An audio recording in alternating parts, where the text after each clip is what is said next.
بسم الله الرحمن الرحيم.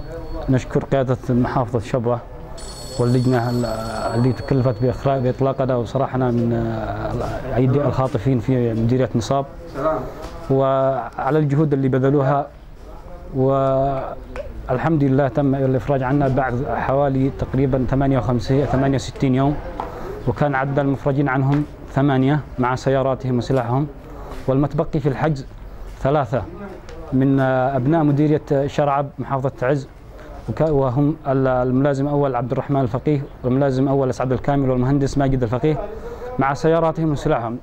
نطلب من قيادة محافظة شبوة سرعة الإفراج عن هؤلاء ال3 المتبقيين المحتجزين لدى الخاطفين في مديرية نصاب، والإفراج عنهم في أقرب وقت.